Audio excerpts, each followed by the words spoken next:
नमस्कार दोस्तों, मैं हूं शोभित और कल से यार काफी सारे कॉल्स आ रहे हैं, काफी सारी इंक्वायरीज आ रही हैं जिसमें बहुत लोगों को बहुत ज्यादा कंफ्यूजन हो रहा है स्पॉन्सरशिप के एग्जाम को लेकर के।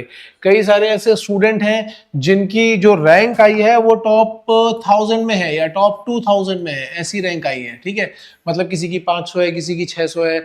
तो ये वो बच्चे थे जो जेई एस्पिरेंट थे या एनडीए की प्रिपरेशन कर रहे थे, लेकिन इनको ये तो पता था कि आईएमसीटी का एग्जाम होता है, बट इनको ये नहीं पता था कि स्पॉन्सरशिप क्या होती है। तो कई लोगों को ये मालूम ही नहीं कि स्पॉन्सरशिप होती क्या है और ये किसके लिए होती है। ठीक है, तो देखो भाई, जो एग्जाम अभी हम लोगों ने दिया है आईएमसीटी का, वो 3 कोर्सेज के लिए होता है, डीएनएस, बीएससी एंड बीटेक। अगर आपको इसके बारे में भी इंफॉर्मेशन नहीं है और इसके ऊपर एक इंफॉर्मेटिव वीडियो चाहिए तो आप कमेंट सेक्शन में जरूर डालना, तो मैं आपको इसके ऊपर भी एक पूरा का पूरा इंफॉर्मेटिव वीडियो दे दूंगा। लेकिन मैं ऊपर ऊपर से बता देता हूं कि डीएनएस और बीएससी जो होते हैं ये बेसिकली डेक साइड के लिए कोर्सेज होते हैं, डेक साइड के लिए शिप पे, और ये इंजन साइड के लिए होता है। ठीक है, अब इसमें से जो डीएनएस है, बहुत लोगों को लगता है कि सिर्फ ये डिप्लोमा कोर्स है। ये diploma leading to BSc course है। डिप्लोमा लीडिंग टू बीएससी मतलब एंड में आपको बीएससी की डिग्री मिलती ही मिलती है, और जो स्पॉन्सरशिप है वो इसी के लिए होती है। तो अब बात करते हैं कि स्पॉन्सरशिप टर्म का मतलब क्या है। देखो, स्पॉन्सरशिप टर्म का मतलब यह है कि ये आपका एक तरीके का प्लेसमेंट है, प्री प्लेसमेंट आप इसको बोल सकते हो। जैसे हम बीएससी का कोर्स करते हैं या बीटेक का कोर्स करते हैं, तो कोर्स करने के बाद 3rd और 4th ईयर में कंपनीज आना स्टार्ट होती है बीटेक के केस में। बीएससी के केस में 2nd 3rd ईयर में ही कंपनीज आना स्टार्ट हो जाती है और वो आपको प्लेसमेंट देती है, मतलब आपकी नौकरी पक्की कर देती है, जॉब पक्की कर देती है। ठीक है, तो इसी तरीके से क्या होता है कि डीएनएस के केस में आईएमयूसीटी का एग्जाम होने से पहले ही, जैसे अभी जो ये चल रहा है, इससे पहले ही कंपनीज आकर के आपको प्लेसमेंट देकर के चली जाती हैं। ठीक है, तो ये जो पहले आईएमयूसीटी के ही पहले आपको प्लेसमेंट दे दिया गया, इसलिए मैंने बोला था प्री प्लेसमेंट, इसलिए उन लोगों ने इसका नाम रख दिया स्पॉन्सरशिप। तो स्पॉन्सरशिप एक्चुअल में क्या है, ये एक तरीके का प्लेसमेंट है। जैसे मान लो एंग्लो ईस्टर्न आई, अभी एंग्लो ईस्टर्न का फॉर्म खुला भी हुआ है, तो जिन्होंने नहीं भरा वो भर सकते हैं। एंग्लो ईस्टर्न आई, एंग्लो ईस्टर्न ने बोला कि भाई देखो, हमें आईएमसीटी में इतनी इतनी रैंक चाहिए आपकी और हम आपका एग्जाम ले रहे हैं। तो वो एग्जाम लेंगे, एग्जाम लेने के बाद अगर आपने एग्जाम क्रैक कर दिया तो एंग्लो ईस्टर्न कंपनी में आपकी जॉब पक्की हो गई है।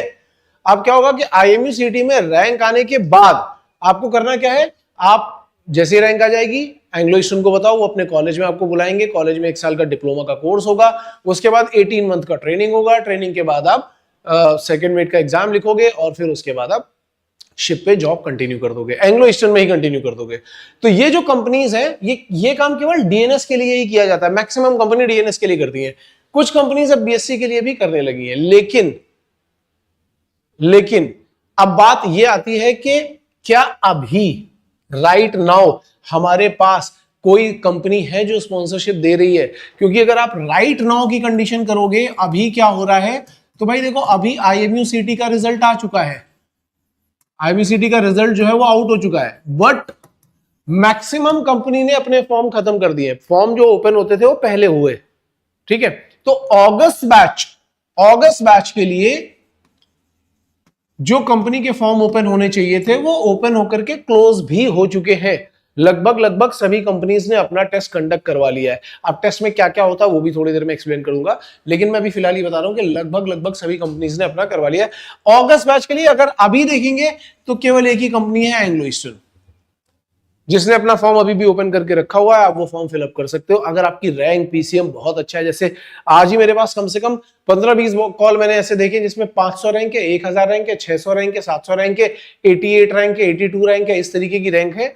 पीसीएम भी अच्छा, और वो बच्चे बोल रहे हैं कि सर स्पॉन्सरशिप होता क्या, हमें पता ही नहीं है। तो मेरे ख्याल से आपको समझ में आया होगा कि स्पॉन्सरशिप क्या होता है। लेकिन क्या अभी अगस्त बैच के लिए स्पॉन्सरशिप अवेलेबल है? नहीं अवेलेबल है। ठीक है, अभी केवल इसकी स्पॉन्सरशिप अवेलेबल है और किसी की स्पॉन्सरशिप अवेलेबल नहीं है। लेकिन क्या फेब बैच के लिए अवेलेबल हो सकती है? हाँ जी, बिल्कुल हो सकती है, और बहुत सारी कंपनीज की अवेलेबल हो सकती है, जिसके ऊपर मैं वापस आकर के दोबारा से एक बार बात करूंगा कि कौन कौन सी कंपनीज की स्पॉन्सरशिप फेब बैच के लिए अवेलेबल हो सकती है। ठीक है, अब आगे चलते हैं कि स्पॉन्सरशिप का एग्जाम क्या होता है। तो भाई देखो, स्पॉन्सरशिप का एग्जाम जो जनरली जो एग्जाम होते हैं, अलग अलग कंपनी के अलग अलग तरीके के एग्जाम होते हैं। जो जनरली एग्जाम होते हैं उनमें क्या होता है, एक रिटन टेस्ट होगा, एक साइकोमेट्रिक टेस्ट होगा, फिर एक इंटरव्यू होगा और एक मेडिकल टेस्ट होगा। ये 4 फेज होते हैं। ठीक है। मोस्ट ऑफ द टाइम ये जो दो एग्जाम है ये एक साथ ही हो जाते हैं, मोस्ट ऑफ द टाइम ये दोनों एग्जाम एक साथ हो जाते हैं। कभी कभी ऐसा होता है कि रिटन टेस्ट हुआ और उसके नेक्स्ट डे साइकोमेट्रिक टेस्ट हो गया। इंटरव्यू के लिए थोड़ा सा आपको टाइम मिलता है इसके बाद में, और इंटरव्यू के बाद में हमारा मेडिकल टेस्ट होता है, ठीक है। तो ये बिल्कुल सिंपल सा फेज हो गया। कौन कौन सी कंपनी एग्जाम लेती है? Anglo eastern, great eastern, fleet management, MSc, इसकी पूरी एक लिस्ट है, बहुत लंबी सी लिस्ट है। और इनमें से कौन सी कंपनी अगस्त बैच के लिए, फेब बैच के लिए, उसकी भी अपनी एक लिस्ट है। उसकी जो प्लेलिस्ट मैंने बनाई, मैंने ऑलरेडी एक प्लेलिस्ट बना रखी है, ठीक है, वो मैं यहाँ पे आई बटन में डाल दूंगा, तो आप क्लिक करके उस प्लेलिस्ट को या उन सब वीडियोस को चेकआउट कर सकते हो, आप वहां पे जाकर के देख सकते हो, वो आई बटन में मैं डाल दूंगा, ठीक है। तो ये स्पॉन्सरशिप का एग्जाम का पैटर्न हो गया। अच्छा, अब स्पॉन्सरशिप के एग्जाम के पैटर्न के बाद जो पहली चीज आ रही है दैट इज रिटन टेस्ट। तो रिटन टेस्ट में क्या क्या पूछा जाता है? तो रिटन टेस्ट में पूछते हैं mathematics, physics, aptitude, English, chemistry. अब एप्टीट्यूड में इसमें कुछ कुछ कंपनीज जो होती हैं वो जीके के क्वेश्चन भी पूछती है, ठीक है। कहीं कहीं पे क्या होगा, अब क्योंकि कंपनी टू कंपनी डिपेंड कर रहा है, तो कहीं कहीं पे क्या होगा कि मैथमेटिक्स के क्वेश्चन थोड़े ज्यादा कम होते हैं, एप्टीट्यूड के ज्यादा होते हैं। कहीं पे क्या होगा, सब इक्वली डिवाइड होते हैं। कुछ कंपनी 120 क्वेश्चन पूछती है, कुछ 50 पूछती है, कुछ 60 पूछती है, लेकिन पैटर्न यही है, इन्हीं में से पूछा जाएगा। और बहुत ज्यादा कॉम्प्लिकेटेड सिलेबस नहीं होता है बस, लेकिन लोगों का पेपर पैटर्न अलग होता है। अगर हम देखें तो सिनर्जी एक ऐसी कंपनी है जो बहुत बड़ा सिलेबस 200 क्वेश्चन पूछती है और ऑलमोस्ट आईएमयू जैसा ही पेपर पैटर्न बना देती है। हालांकि सिनर्जी का भी एग्जाम हो चुका है, लेकिन सिनर्जी का अगर छोड़ दे तो बाकी लगभग सभी कंपनीज, चाहे वो ग्रेट ईस्टर्न हो, एंग्लो ईस्टर्न हो, फ्लीट मैनेजमेंट हो, वो लगभग यही सारे पैटर्न पे ही आपसे रिटन टेस्ट करवाती है, ठीक है। तो मेरे ख्याल से आपको रिटन टेस्ट भी समझ में आ गया होगा। इसके अलावा अगर आपको ऐसा लगता है कि सर हमें ये भी बताइए कि इसमें क्या सिलेबस आता है, उसके ऊपर एक डिटेल वीडियो चाहिए, तो आप ये भी कमेंट सेक्शन में डालना, तो मैं आपको उसके ऊपर भी एक डिटेल वीडियो बना करके दे दूंगा। लेकिन फिलहाल की जो बात हम कर रहे थे कि स्पॉन्सरशिप क्या होती है, मेरे ख्याल से लगभग सभी लोगों को समझ में आ चुका होगा। क्या अभी स्पॉन्सरशिप किसी के लिए अवेलेबल है अगस्त बैच के लिए? मैंने वो भी लगभग बता दिया है कि एंग्लो ईस्टर्न की अवेलेबल है, बाकी सबकी नहीं है। बीएससी के लिए क्या स्पॉन्सरशिप मिल सकती है? तो मर्स की मिल सकती है, लेकिन अब नहीं मिल सकती क्योंकि उसका भी फॉर्म क्लोज हो चुका है। एमएससी भी बीएससी के लिए, एमएससी कंपनी है, ठीक है, वो भी बीएससी के लिए इस बार से स्पॉन्सरशिप दे रही थी, लेकिन उसका भी फॉर्म क्लोज हो चुका है। तो करंटली सिचुएशन ये है कि हमारे पास अभी स्पॉन्सरशिप के नाम पे, मैं उसी पेज पे दोबारा से पहुंच जाता हूं, हमारे पास स्पॉन्सरशिप के नाम पे जो अभी अगस्त बैच के लिए वो केवल एंग्लो ईस्टर्न अवेलेबल है। अगर आपकी अच्छी रैंक है, अच्छा पीसीएम है, तो आप इसके लिए जा सकते हो, ठीक है।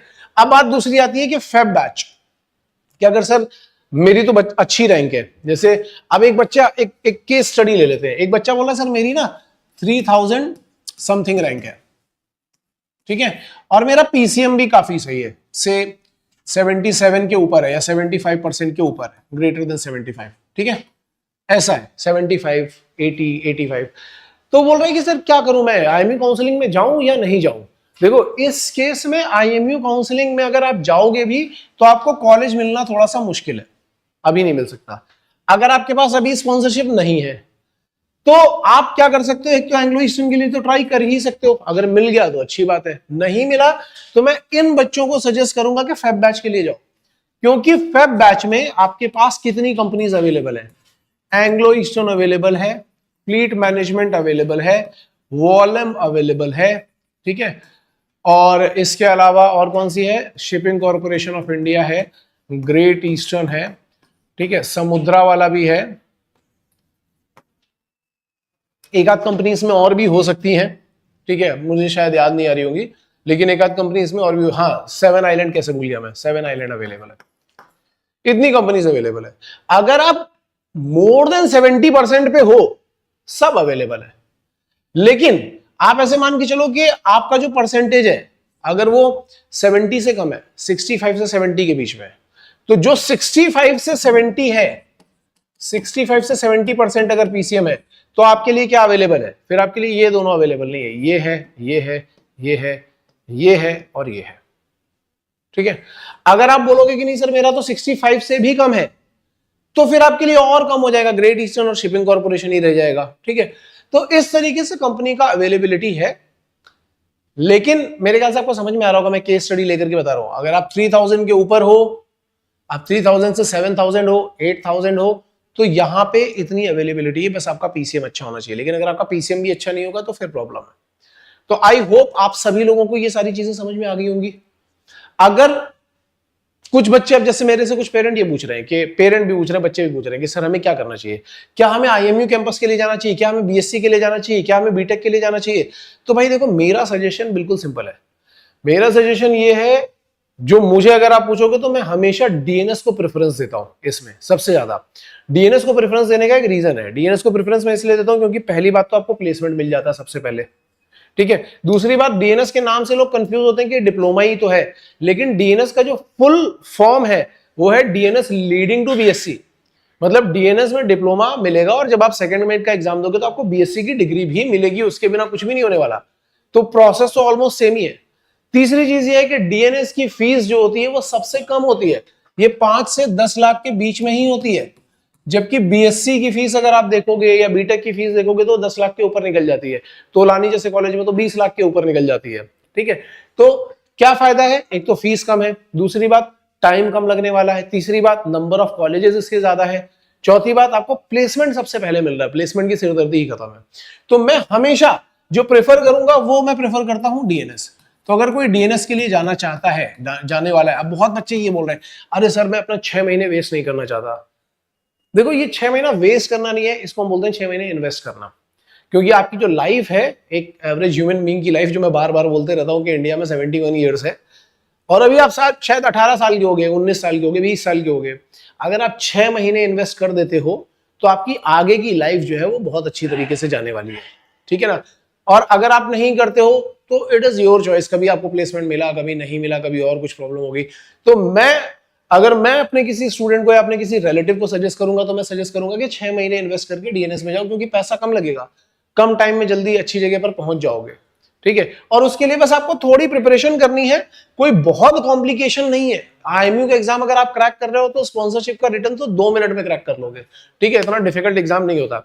बाकी अगर आपको गाइडेंस चाहिए हो तो आप गाइडेंस भी ले सकते हो, कई सारे कोचिंग इंस्टीट्यूट चल रहे हैं, हम भी अपना कोर्स रन कर रहे हैं।